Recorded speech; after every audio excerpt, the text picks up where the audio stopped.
ময়নাগুড়ি উল্লারডাবরিতে দুর্গা মন্দিরে নতুন তৈরি দুর্গার মূর্তির ভেতরে অজগর। ময়নাগুড়ির বার্নিশ গ্রাম পঞ্চায়েতের উল্লারডাবরিতে গোবিন্দ সেনের সুপারি বাগানে বিশাল আকারের একটি অজগর দেখতে পান স্থানীয়রা। সেই সঙ্গে খবর দেওয়া হয় ময়নাগুড়ি রোড পরিবেশ প্রেমী সংগঠনের উৎসব সদস্যদের। পরিবেশ প্রেমী সংগঠনদের কোনো কারণে একটু দেরি হওয়ার ফলে এলাকার মানুষজন ওই অজগরটিকে একটি বাস দিয়ে ঝোপে নাড়াচাড়া করলে অজগর সাপটি পাশের একটি মন্দিরে তৈরি হচ্ছিল দুর্গা প্রতিমা, সেই দুর্গা প্রতিমার মধ্যে ঢুকে যায় অজগর। সেই সময় পৌঁছে যায় ময়নাগুড়ি রোড পরিবেশ প্রেমী সংগঠনের কর্ণধার নন্দু রায় এবং তার অন্যান্য সদস্যরা। তিনি গিয়ে সেই মন্দিরের দুর্গা প্রতিমার ভেতর থেকে অনেকক্ষণের প্রচেষ্টায় অজগর সাপটিকে উদ্ধার করতে সক্ষম হন সংগঠনের সদস্যরা।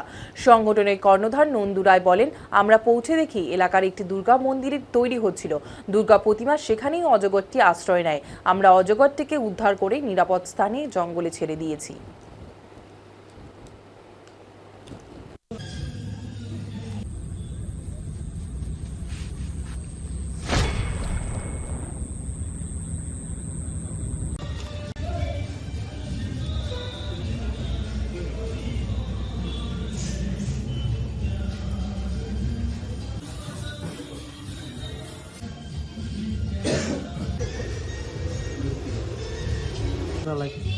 সাপটি অ্যাকচুয়ালি উল্লারডাবরি গোবিন্দ সেনের যে সুপারি বাগান ছিল, সেই সুপারি বাগানের একটা ঝোপের মধ্যে সেই সাপটিকে ওখানকার স্থানীয় মানুষ কিছু দেখতে পায়।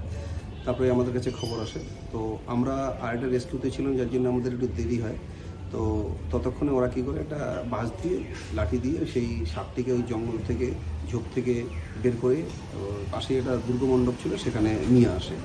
এবং আমার যেহেতু আসতে দেরি হয়, ততক্ষণে এই দুর্গা মণ্ডপের ওখানে একটা প্রতিমা বানাচ্ছিল, সেই প্রতিমার পিছনে আশ্রয় নেয়।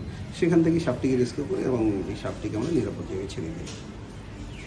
সাপটি অ্যাকচুয়ালি উল্লারডাবরি গোবিন্দ সেনের যে সুপারি বাগান ছিল, সেই সুপারি বাগানের একটা ঝোপের মধ্যে সেই সাপটিকে ওখানকার স্থানীয় মানুষ কিছু দেখতে পায়। তারপরে আমাদের কাছে খবর আসে, তো আমরা আরেকটা রেস্কিউতে ছিলাম, যার জন্য আমাদের একটু দেরি হয়।